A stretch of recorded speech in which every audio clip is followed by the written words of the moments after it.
Un des enjeux majeurs, en réalité, de ce dispositif, c'est de conférer aux entreprises qui sont nos clients une sécurité juridique suffisante pour qu'ils soient suffisamment confiants dans la procédure pour arriver au terme de la négociation jusqu'à l'accord.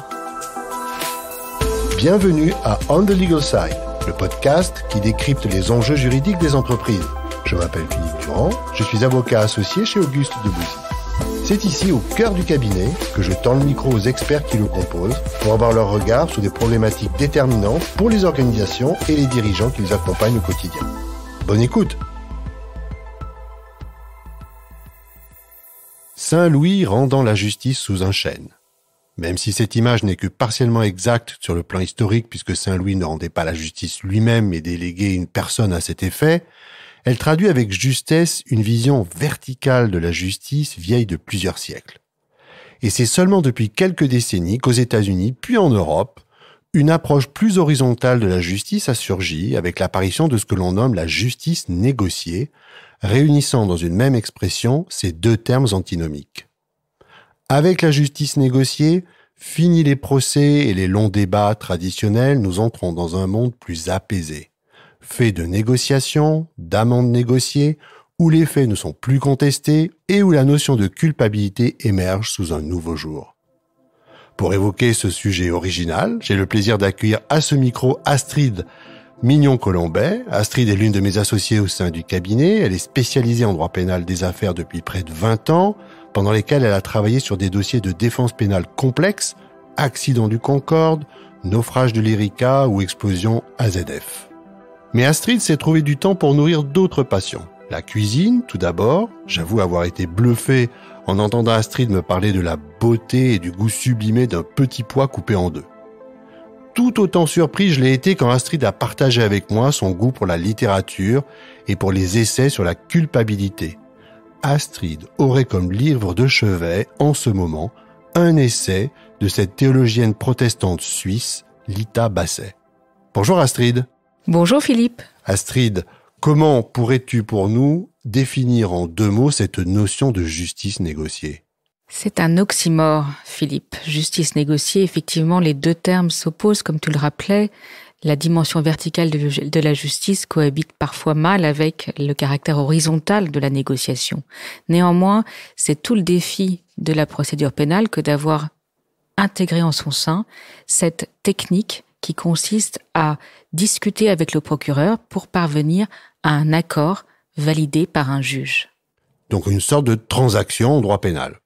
Une forme de transaction, oui, mais attention, ce n'est pas simplement une transaction parce que elle est dotée de la légitimité que confère le débat en audience publique sur les termes de la convention judiciaire, d'où son appellation de convention judiciaire d'intérêt public. Tu y as fait allusion, il y a la CJIP en droit français, une des formes de justice négociée.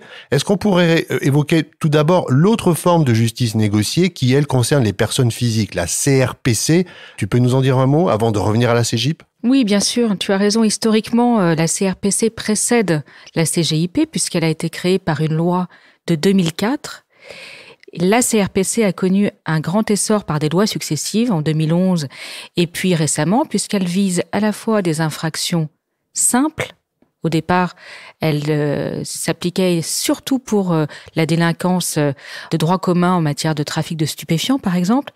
Et puis, petit à petit, elle s'est étendue à d'autres faits plus complexes, des infractions économiques, financières. Elle est très utilisée aujourd'hui par le parquet financier en matière de fraude fiscale, notamment. Tu peux nous dire quelques mots sur la CJIP à présent? Alors la CJIP est un instrument plus récent, plus révolutionnaire dans notre procédure pénale, puisque tu évoquais tout à l'heure la culpabilité. La grande différence entre les deux instruments, c'est que la CJIP ne postule pas de reconnaissance de culpabilité de l'entreprise. Et elle a été précisément voulue par le législateur en 2016, donc la loi Sapin 2, pour permettre à l'entreprise, quand elle signe ce type de convention avec le procureur et validée par un juge, de tourner la page définitivement sur une affaire sans reconnaître sa culpabilité et donc en évitant toutes les conséquences défavorables attachées à la culpabilité comme l'exclusion d'accès au marché public. Peut-on dire, Astrid, que ces deux voies de justice pénale négociée sont étanches, voire totalement autonomes dans la pratique? C'est une très bonne question, parce qu'en réalité, ces deux instruments, à la faveur de la pratique récente, ont été reliés. On ne peut pas tellement parfois opposer dans les entreprises les personnes morales et les personnes physiques. Lorsque la personne physique est un dirigeant ou un cadre et que les faits sont reprochés à la personne morale, c'est souvent par le truchement d'une personne physique. Or, lorsque l'entreprise décide d'entrer en CEGIP, comme on dit, eh bien, le dirigeant lui-même est impliqué également. Donc, il est nécessaire pour lui aussi, le cas échéant, s'il est mis en cause, d'avoir un instrument.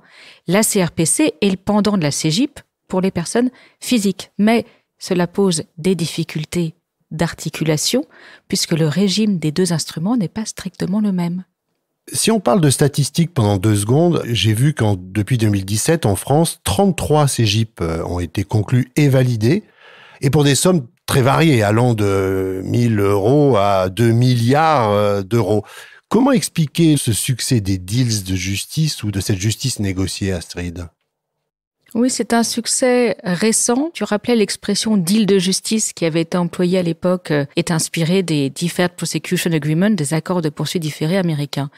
Mais en France, ce succès est plus récent puisqu'il n'est pas dans notre culture judiciaire d'avoir une justice négociée particulièrement avec un procureur. Or, ce qui est très intéressant à observer typiquement depuis 2020, c'est son extension à d'autres domaines que les domaines d'atteinte à la probité et de fraude fiscale. C'est l'essor des CEGIP en matière d'atteinte à l'environnement qui constitue effectivement un succès, si je puis dire, dans la mesure où la justice négociée qui était vue pendant longtemps comme une justice, je dirais, d'exception, limitée à certains faits, certaines infractions, aujourd'hui est utilisée plus largement pour sanctionner d'autres atteintes que les atteintes à la probité.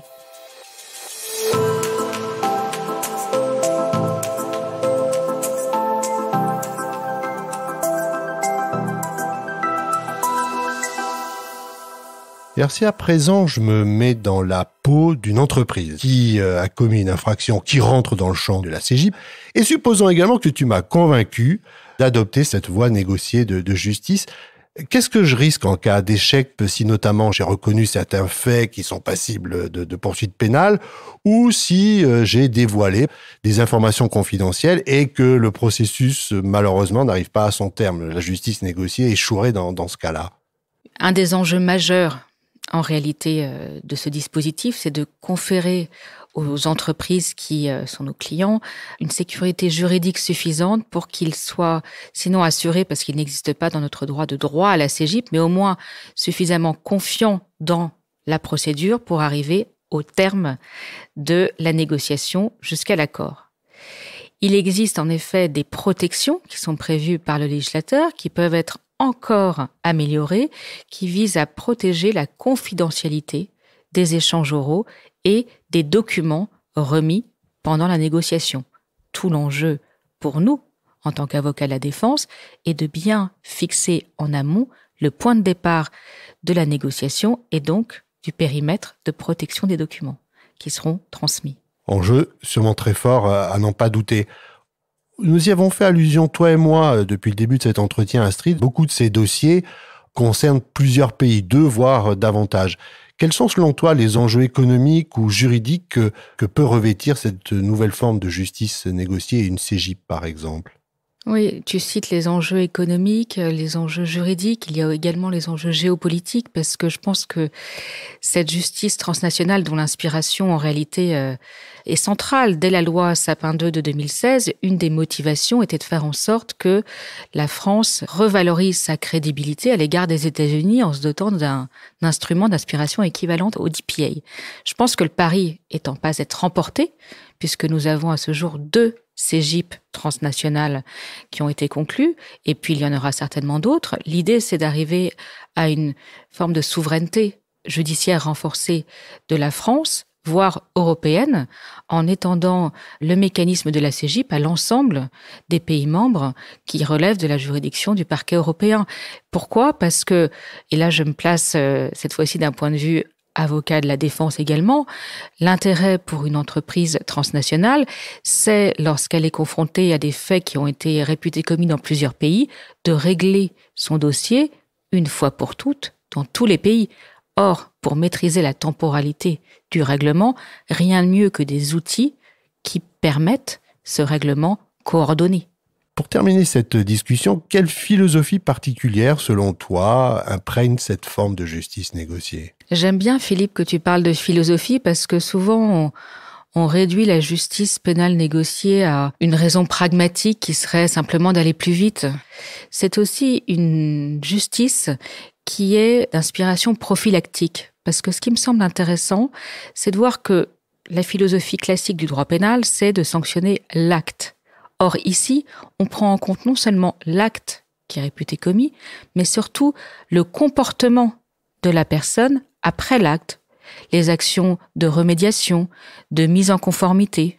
Et donc, cette idée qu'on évite la réitération et surtout qu'on améliore pour l'avenir la culture de l'entreprise me paraît être fondamentale pour l'avenir de cette justice négociée. Merci Astrid d'avoir partagé avec nous ces réflexions sur la justice négociée. Ce qui est en jeu ici, c'est une nouvelle culture d'entreprise, on l'a bien compris, et aussi une bonne dose de courage dont les entreprises doivent savoir faire preuve pour prendre à bras-le-corps et s'emparer de ce nouvel outil. C'est-à-dire pour entrer en justice négociée, pour utiliser une expression que tu affectionnes, Astrid, et que tu as utilisée tout à l'heure d'ailleurs. Nos auditeurs auront compris que cette nouvelle forme de justice nous oblige à aborder la notion même de justice différemment, que ce soit sur le plan philosophique, économique, rapports sociaux ou géopolitique. Nouvelle forme de justice qui, à n'en pas douter, va se développer et également, Astrid y faisait allusion, va en parallèle se muer pour se renforcer en efficacité et gagner en cohérence.